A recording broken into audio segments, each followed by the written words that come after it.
A quick update here. In the last cooking oil episode, canola and grapeseed oil were on both the good and bad list, which is actually correct.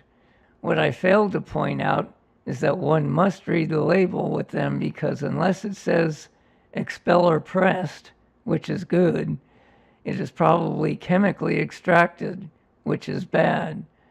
Gotta read those labels. Hello, careful spot of tea. To hear me talk about tea, some think I drink it all day. But my main drink is water, as mentioned before, distilled water. I have maybe 2 cups of tea most days, a cup of leaf tea and a cup of herbal tea, only organic, of course.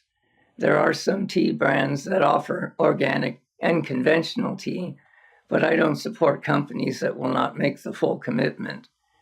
That leaves only 3 brands that I know of that only offer organic teas: Numi, Rishi, and traditional medicinals. If there are any I'm missing, let me know.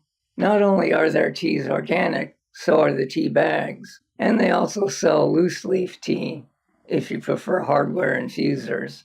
Even though green tea has a lot less caffeine than coffee, because of my heart, I still get decaffeinated green tea, using only the CO2 process to preserve the good stuff that one is drinking tea for in the first place. Leaf teas are the only teas with caffeine, black tea having the most. When it comes to herbal teas, though, caffeine is not a concern because there is none to start with.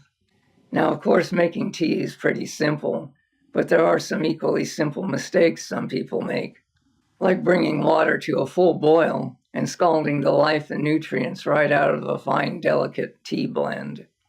One doesn't want to take the water off the heat too early either, or those same nutrients won't get activated. So the right time when using an open pan is between the tiny bubbles forming on the bottom and the full boil, where the surface is just starting to wave. With a whistling teapot, the right time is just when the whistle is starting. A full whistle means it's too hot. For me, because of the hands, I don't use either of those methods. I have a single cup coffee maker that I run a cup of water through without any coffee loaded up. Comes out perfect.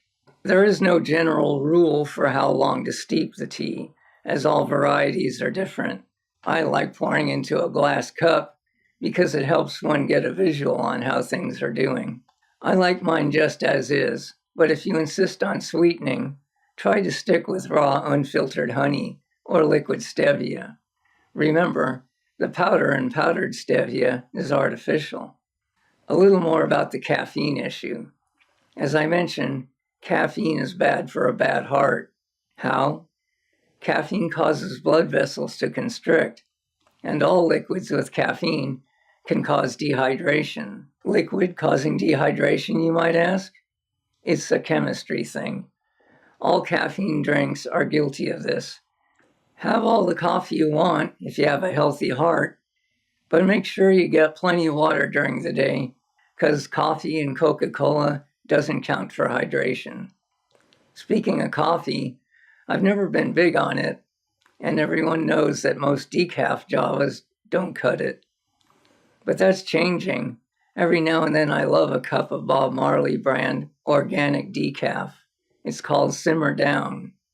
If you know of any other great tasting decaf coffees that are organic, let me know. So that's my quick rundown on tea. We'll see you again next week.